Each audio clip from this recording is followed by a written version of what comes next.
Di awal film kita diperlihatkan dengan seorang pria yang hebat karena melakukan perjalanan seorang diri di dunia yang sudah rusak akibat perang dunia yang terjadi sebelumnya. Pria ini bernama Eli.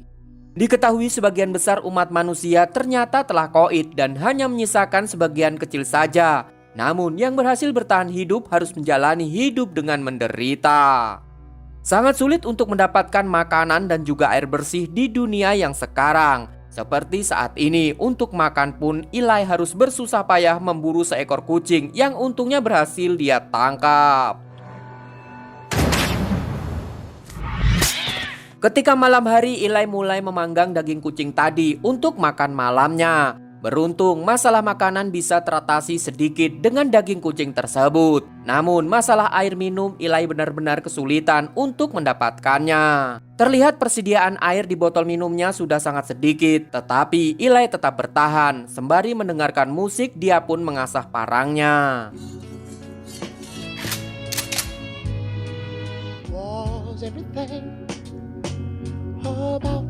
Setelah itu Eli membersihkan dirinya dengan menggunakan tisu-tisu basah karena untuk minum pun susah, apalagi untuk mandi. Kemudian Eli mengeluarkan sebuah buku tebal dan dia pun membacanya.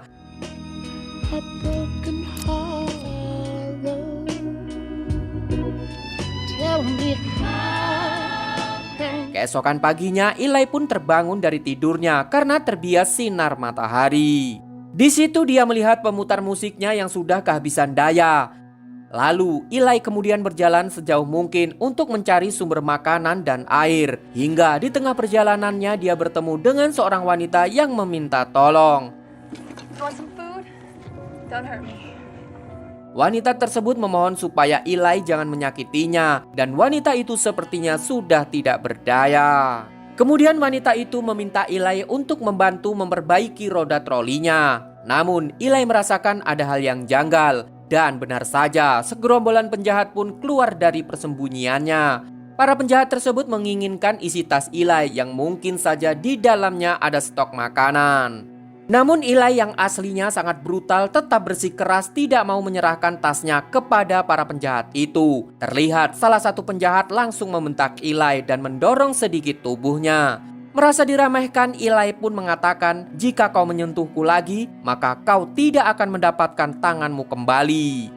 Mendengar perkataan Eli barusan, pria tersebut justru tertawa dan nekat mendorong kembali Eli. Sampai akhirnya dia tidak sadar karena tangannya telah putus akibat tebasan kilat dari parang Eli.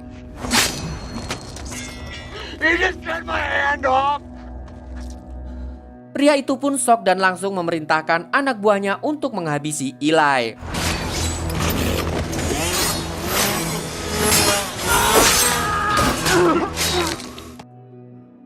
Pada akhirnya Eli pun berhasil menghabisi satu persatu dari mereka sampai koid. Kemudian Eli menghampiri wanita tadi dan menanyakan di mana ada air bersih. Wanita itu langsung memberikan sebuah botol berisi sedikit air. Dan ketika Eli menciumnya, air dalam botol tersebut beraroma air kotor yang membuat Eli tidak jadi untuk mengambilnya. Beberapa saat kemudian langit terlihat gelap, namun tidak ada tanda-tanda akan hujan. Di sini Eli terus menyusuri jalanan seorang diri sampai dia mendapati jalan yang dilewati ini ternyata jalan buntu.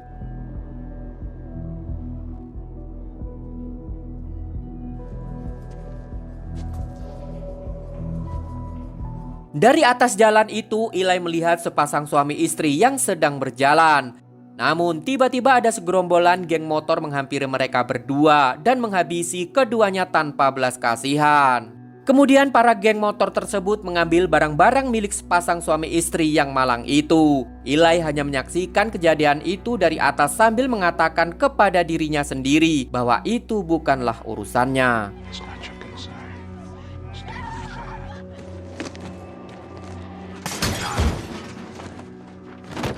Kemudian Eli melanjutkan perjalanannya. Di situ dia melihat pelang penunjuk arah dan dia tetap jalan lurus ke depan.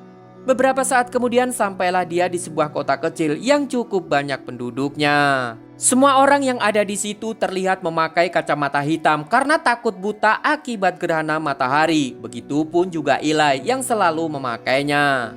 Kota kecil ini merupakan kota kecil miskin yang jauh dari Ethiopia. Akan tetapi, kota kecil tersebut mampu bertahan karena pemimpin mereka memiliki persediaan air yang banyak. Kemudian Eli memasuki sebuah toko, namun pemilik toko itu justru menodongkan senjata kepada Eli. Di situ, Eli menjelaskan dengan sebaik mungkin kalau dirinya tidak berniat jahat dan hanya seorang pembeli. Untuk memastikan Eli tidak punya niat jelek, pemilik toko itu pun ingin melihat kedua tangan Eli apakah gemetar atau tidak. Namun, kedua tangan Eli pun tidak gemetar sama sekali. Pemilik toko itu lalu mengatakan jika tangan manusia gemetar, maka manusia itu sering memakan daging manusia alias kanibal. Karena keadaan dunia yang sangat itu hampir kiamat, orang-orang kekurangan makanan dan minuman, sehingga sebagian orang-orang terpaksa memakan manusia lainnya untuk bertahan hidup. Setelah pemilik toko itu percaya, Eli mengeluarkan sebuah alat pengisi daya atau charger yang dia gunakan untuk mengisi daya alat pemutar musiknya. Di sini sang pemilik toko mengatakan kalau dia bisa mengisi daya chargernya tetapi itu tidak gratis. Kemudian Eli mengeluarkan sebuah korek api yang dia dapat dari para penjahat jalanan tadi dan juga memberikan beberapa tisu basah miliknya yang masih banyak. Pemilik toko itu pun tampak senang dan menerima tawaran Eli. Oh yeah, you're right. Yeah. I have this with charge up for you. Thank you. Sembari menunggu alat pemutar musiknya dicas, pandangan Eli tertuju pada seberang jalan karena suara gaduh segerombolan geng motor tadi datang ke sebuah bar di seberang jalan. Bar tersebut ternyata merupakan tempat tinggal pemimpin kota kecil itu. Terlihat seorang pria yang bernama Dakrem yang merupakan pemimpin kota kecil tersebut sedang membaca sebuah buku. Lalu seorang pria yang bernama Saleto menghampiri dan memberitahunya bahwa para geng motor membawakan sesuatu untuk dirinya. Mendengar hal itu, Dakrem langsung mengatakan kalau para geng motor itu diminta untuk menemuinya sekarang juga. Kemudian Saleto mempersilahkan ketua geng motor tersebut untuk menemui Dakrem. Lalu ketua geng motor itu yang bernama Matt menemuinya dan mengeluarkan isi tasnya. Ternyata semua isi tasnya adalah sebuah buku. Namun setelah melihatnya, Dakrem mengatakan kalau buku yang dia cari tidak ada di situ. Di sini Matt terlihat bingung karena dia tidak tahu bagaimana bentuk buku yang Dakrem inginkan. Kemudian Matt mengeluarkan sebuah botol kecil yang ternyata itu adalah sebuah sampo. Melihat itu Dakrem sedikit senang karena sampo adalah salah satu benda yang sudah punah di bumi ini. Sebagai imbalannya karena Matt telah memberikan sebuah benda yang bermanfaat, Dakrem mempersilahkan Matt dan para anak buahnya untuk makan dan minum sepuasnya di bar tersebut. Akan tetapi, Dakrem juga mengingatkan Matt untuk tetap mencari buku yang dia inginkan. Sementara Eli yang masih memperhatikan bar itu kemudian bertanya kepada pemilik toko, apakah di bar itu ada air? Pemilik toko menjawab, tentu saja ada jika Eli mempunyai sesuatu untuk ditukar. Mendengar hal itu, Eli pun langsung bergegas pergi ke bar tersebut karena persediaan airnya saat ini sudah menipis. Terlihat saat ini Dakrem sedang membilas rambut istrinya yang bernama Claudia. Di saat yang bersamaan Eli memasuki bar dan menghampiri bartender untuk membeli air. Lalu bartender tersebut memeriksa tangan Eli terlebih dahulu. Setelah dirasa aman, Eli pun langsung mengeluarkan botol minumannya dan beberapa barang seperti sorban dan sarung tangan kulit yang akan dia tukar dengan air. Sembari Eli menunggunya, ada seekor kucing yang menghampirinya dan Eli pun mencoba untuk mengusirnya dengan baik. Namun kucing itu justru meraung. Sementara si bartender yang tergiur dengan sarung tangan Eli, dia pun memanggil seorang wanita yang bernama Solara untuk segera mengisi botol air milik Eli. Tampaknya Dakrem ini mempunyai sumber mata air bersih di tempatnya karena bisa dilihat Solara hanya perlu mendatangi penjaga air yang langsung mengisikan botol air milik Eli. Kembali ke Eli, terlihat Matt menghampirinya dan ingin mencari masalah dengannya karena Matt melihat bahwa Eli telah mengusir kucing kesayangannya. Namun di situ Eli berusaha tidak termakan perkataan Matt. Eli mengatakan kalau dirinya tadi mengusirnya secara baik-baik. Matt yang belum tahu siapa lawannya saat ini malah semakin menjadi-jadi yang membuat Eli sangat emosi dan langsung menghantamkannya kepala Matt ke meja.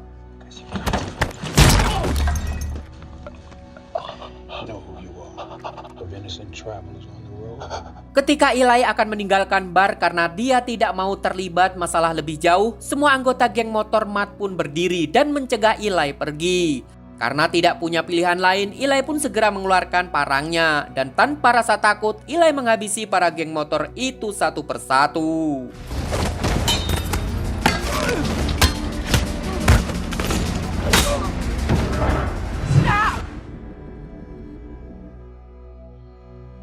Sementara itu Dakrem menyaksikan dari atas dan di situ dia tampak kagum dengan kehebatan Eli yang berhasil membantai habis semua geng motor itu. Eli pun diajak untuk bertemu dengan Dakrem. Di situ Dakrem penasaran dengan sosok Eli ini. Dakrem bertanya kepada Eli apakah dirinya suka membaca dan Eli pun menjawab, "Iya, aku membaca setiap hari." Ternyata Dakrem menanyakan hal tersebut kepada Eli karena mengingat di dunia sekarang ini orang yang bisa membaca itu bisa dikatakan sangat langka. Bahkan di kota kecil ini hanya Dakrem seorang yang dapat membaca. Mendengar Eli yang bisa membaca, Dakrem semakin tertarik dengannya dan dia menawarkan kenyamanan kepada Eli. Dakrem akan memberikan tempat tidur yang layak, makanan, minuman, bahkan wanita untuk Eli. Namun dengan satu syarat, yaitu Eli harus membantu Dakrem. Dakrem bercita-cita ingin mengembalikan keadaan dunia seperti dulu. Namun dia membutuhkan seorang yang ahli seperti Eli ini. Akan tetapi, Eli menolak tawaran Dakrem karena ada tempat yang akan Eli tuju, yaitu menuju barat. Karena Eli yang keras kepala dan susah dibujuk, Dakrem pun memaksa Eli untuk tinggal semalam saja dan merasakan dulu bagaimana fasilitas-fasilitas yang diberikannya. Pada akhirnya Eli pun setuju. Kemudian Saleto membawa Eli ke kamar yang sudah disediakan. Saat sudah berada di dalam kamarnya, Eli membuka barang-barangnya dan duduk di tempat tidur. Tidak lupa juga dia antisipasi dan menyiapkan senjatanya apabila terjadi sesuatu.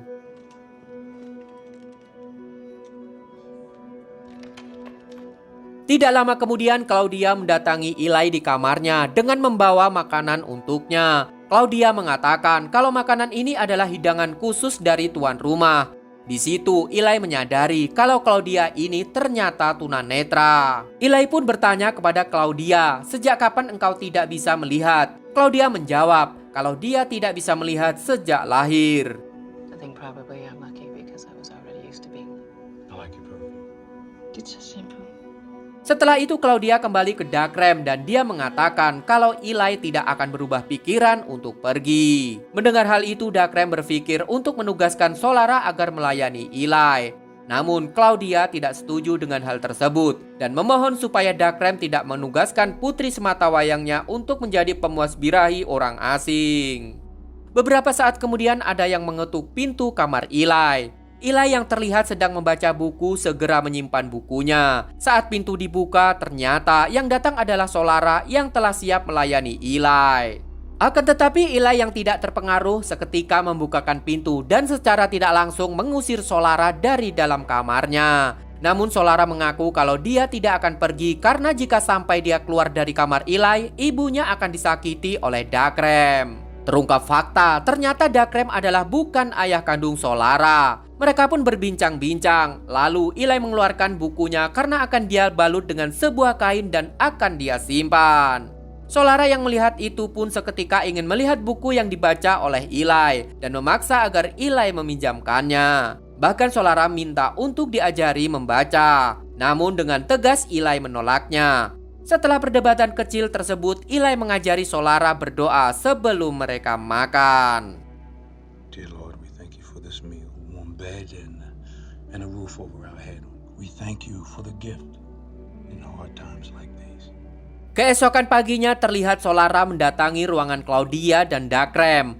Di situ Solara langsung mengajak ibunya berdoa sesuai dengan ajaran Eli tadi malam. Dakrem yang mendengar doa-doa yang diucapkan Solara pun terdiam meresapinya dan Dakrem tahu apa yang sedang Solara lakukan. Setelah itu Dakrem menanyakan tentang Eli kepada Solara. Hal apa saja yang Solara tahu tentang Eli? Awalnya Solara tidak mau memberitahu apa-apa. Namun karena Dakrem mulai melakukan hal kasar kepada ibunya, Solara akhirnya terpaksa jujur mengatakan kalau Eli memiliki buku Alkitab. Mendengar hal tersebut membuat Dakrem sangat bahagia karena buku yang dia cari selama ini telah ditemukan. Kemudian Dakrem langsung memanggil Saleto dan bergegas ke kamar Eli. Namun ketika mereka sampai di kamar, Eli sudah tidak ada di sana. Sementara di sisi lain, Eli ternyata sudah berada di toko kemarin untuk mengambil charger miliknya. Ketika Eli akan pergi dari toko dan akan melanjutkan perjalanan, Dakrem dan para anak buahnya sudah ada di depannya untuk mencegat Eli. Awalnya Dakrem membujuk Eli dengan sangat lembut dan meminta buku Alkitab yang dimiliki oleh Eli. Akan tetapi, karena Eli tidak mau memberikannya, membuat Dakrem murka dan menyuruh Saleto beserta yang lainnya untuk menghabisi Eli.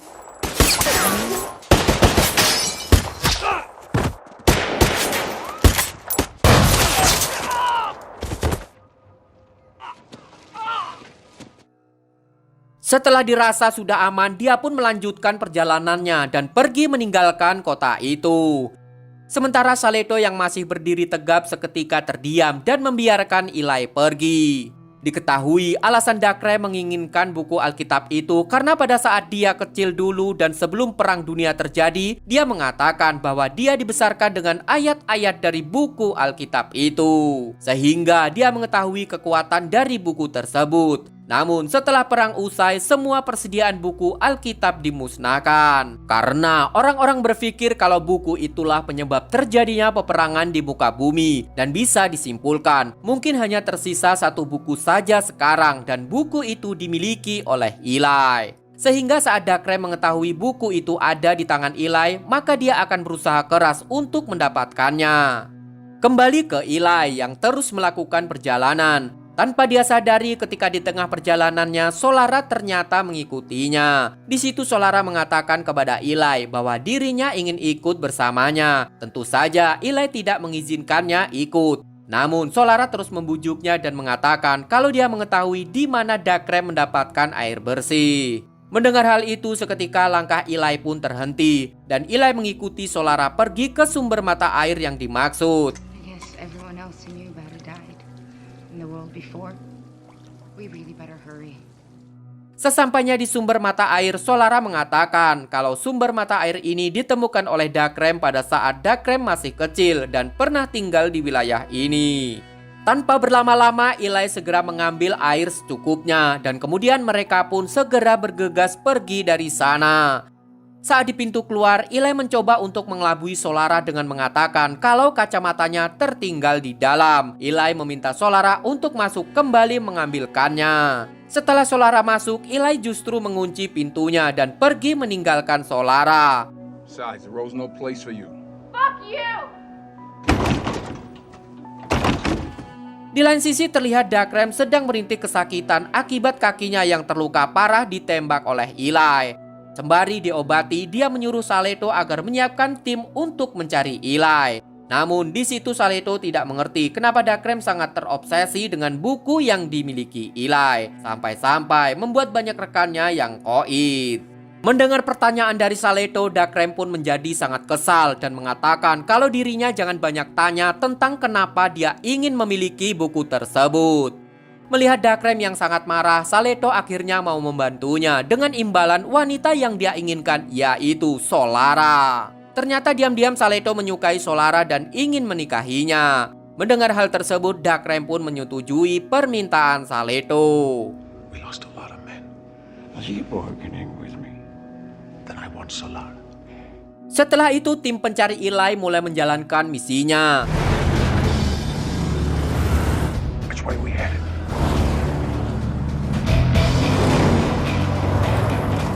Sementara di sisi lain, Solara yang berhasil meloloskan diri, dia pun memutuskan untuk tetap menyusul Eli. Ketika di tengah perjalanan, Solara bertemu dengan seorang wanita penipu yang sempat menipu Eli. Solara pun mendatanginya dan wanita itu pun menyuruh Solara untuk segera pergi dari situ, namun sudah terlambat. Tiba-tiba dua orang pria muncul karena mereka melihat adanya wanita cantik di situ.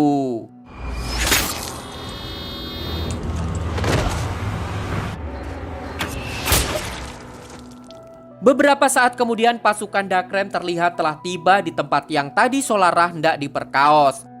Di situ mereka menemukan kedua pria yang telah dihabisi. Lalu Saleto mengatakan kalau Eli belum begitu jauh karena tubuh pria yang koit ini masih hangat. Ketika akan menaiki mobil, Saleto menemukan barang milik Solara yang tergeletak di atas pasir. Hal tersebut membuat mereka tahu kalau Solara pergi bersama Eli.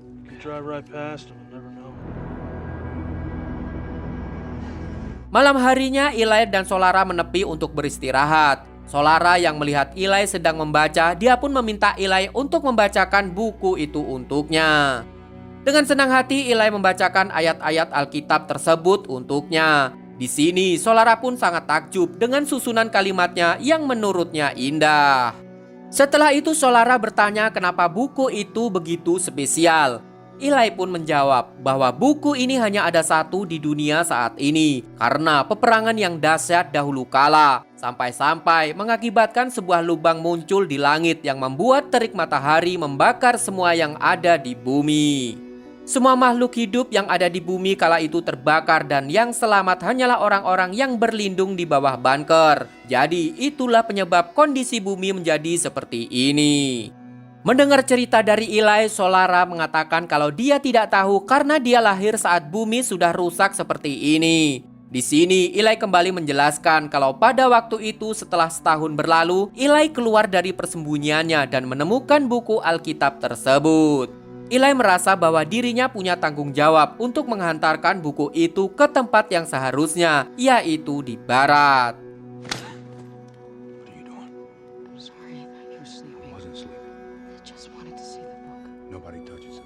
Keesokan harinya terlihat Dakrem dan pasukannya berhasil menemukan tempat di mana Eli dan Solara bermalam. Akan tetapi Eli dan Solara sudah pergi dari situ. Walk by faith, not by sight. It means that you know something even if you don't know something. Sementara di sisi lain setelah berjalan cukup lama, Eli dan Solara melihat sebuah rumah dan hanya rumah itu satu-satunya yang ada di tengah tanah yang luas itu. Kemudian mereka pun berniat mendatanginya untuk mencari bantuan untuk mendapatkan air. Ketika sampai di depan pintu rumah tersebut, Eli mencoba untuk membuka pintunya. Namun sesuatu yang mengagetkan terjadi.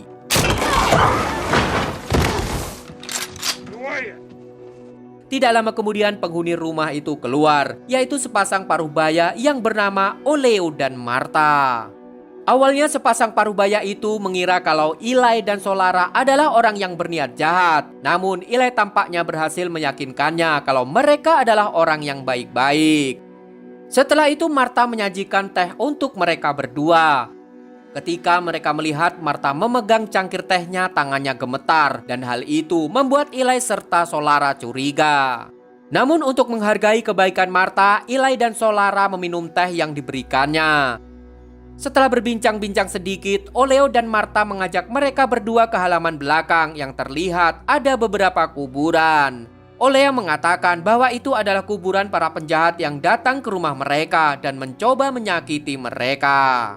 Akan tetapi Eli dan Solara menduga dan tahu kalau yang dikubur itu adalah korban dari mereka. Sebab tidak mungkin kalau sepasang parubaya seperti Oleo dan Martha bisa bertahan hidup sendirian di tengah tanah yang luas ini. Ketika Eli kembali ke dalam, dia langsung menodongkan senjatanya kepada mereka berdua dan langsung pamit segera pergi dari rumah itu. Namun saat akan pergi meninggalkan rumah tersebut, mereka melihat adanya beberapa mobil yang datang. Dan ternyata itu adalah gerombolan pasukan Dakrem. Sementara itu Oleo dan Martha yang panik segera membuka persediaan senjata yang mereka miliki di bawah kursi sofanya. Dakrem yang sudah tahu bahwa Solara dan Eli ada di situ, dia pun langsung mengatakan dengan pengeras suara bahwa dia menginginkan Solara dan buku milik Eli. Jika tidak diberikan, mereka mengancam akan menembaki seisi rumah tersebut. Lalu tiba-tiba saja dari jendela terlempar sebuah kotak yang dibalut oleh kain.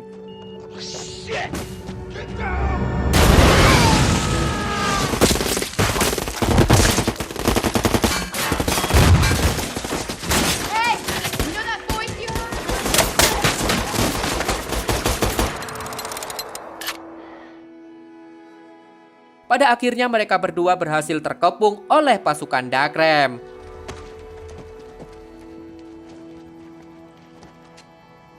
Where's the book? Di situ Dakrem mengatakan, di mana bukunya? Awalnya Eli tidak mau menjawab apa-apa. Namun ketika Solara mulai disakiti oleh Dakrem, akhirnya Eli mengatakan kalau buku tersebut ada di balik televisi.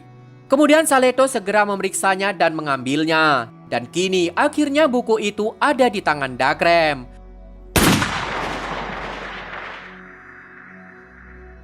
Setelah itu Dakrem bersama pasukannya segera pergi dan membawa Solara.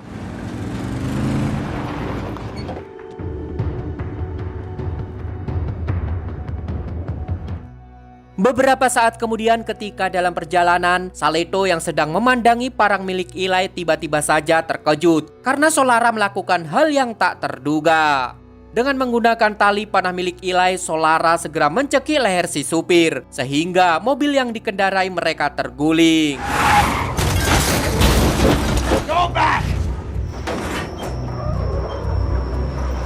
Setelah itu Solara bergegas masuk ke dalam mobil dan terlihat Saleto yang sudah tidak berdaya akibat tertusuk parang milik Eli saat mobil mereka terguling tadi.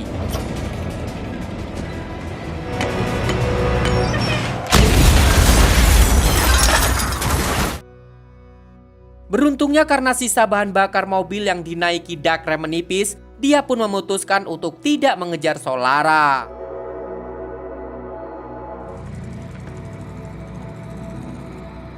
Sementara itu Solara terlihat telah kembali ke rumah Oleo dan Martha. Namun Eli sudah tidak ada di situ.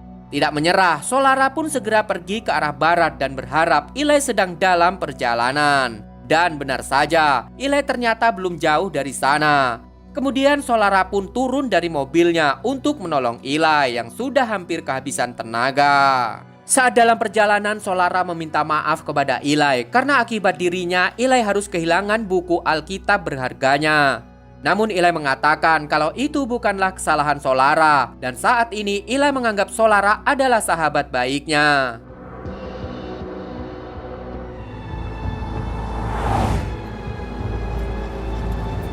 Di sisi lain terlihat Dakrem yang sudah mendapatkan buku Alkitab itu tidak sabar ingin segera membuka buku tersebut.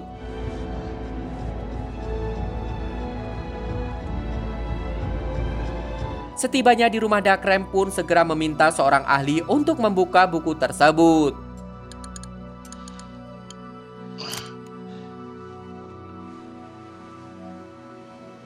Kembali ke Eli, kini mereka berdua telah sampai di sebuah jembatan yang sudah rusak dan mengharuskan mereka untuk berjalan kaki.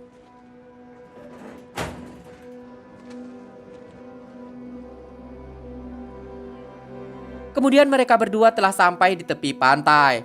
Lalu mereka pun menaiki sebuah perahu untuk mencapai tempat tujuan utama Eli.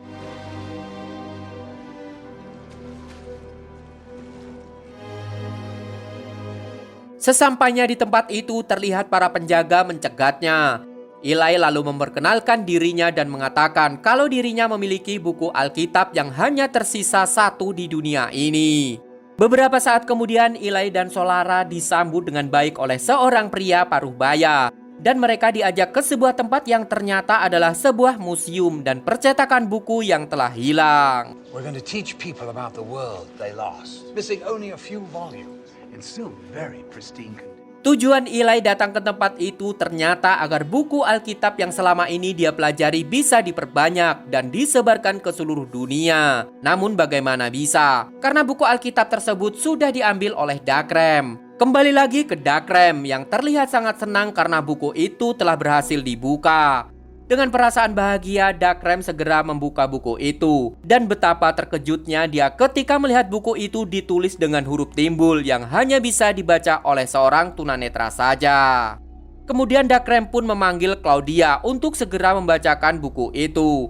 Claudia pun mencoba untuk membacanya dengan merasakannya pada tangan halusnya. Terlihat ada senyuman bahagia yang terukir di wajah Claudia. Sepertinya Claudia bisa membacanya. Akan tetapi Claudia ternyata tidak mau memberitahukan isi dari buku itu kepada Dakrem. Karena Claudia sudah tidak takut lagi pada Dakrem dengan kondisi Dakrem yang sekarang. Bahkan semua anak buahnya pun tidak ada lagi yang menghormatinya. Lalu terdengar suara kegaduhan di luar dan Dakrem segera melihatnya. Dakrem tampak terkejut saat melihat bagaimana kekacauan yang terjadi di dalam barnya. Orang-orang di situ mulai merampok seluruh isi di bar miliknya.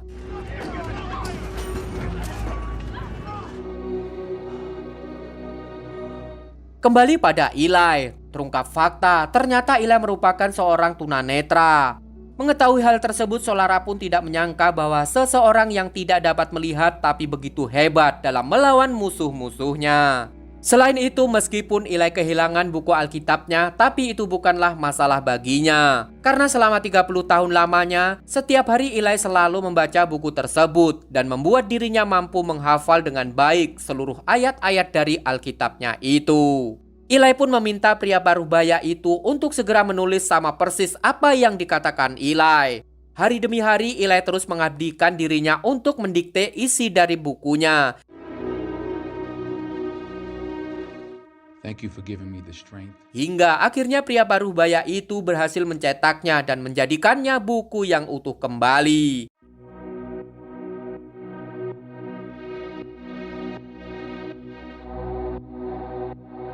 Beberapa waktu kemudian terlihat Solara mengunjungi makam Eli yang ternyata sudah meninggal dunia setelah menyelesaikan tugasnya. Di situ Solara pun berpamitan untuk melakukan perjalanan kembali pulang ke rumahnya untuk menyelesaikan sesuatu yang belum dia selesaikan. Dan film pun berakhir.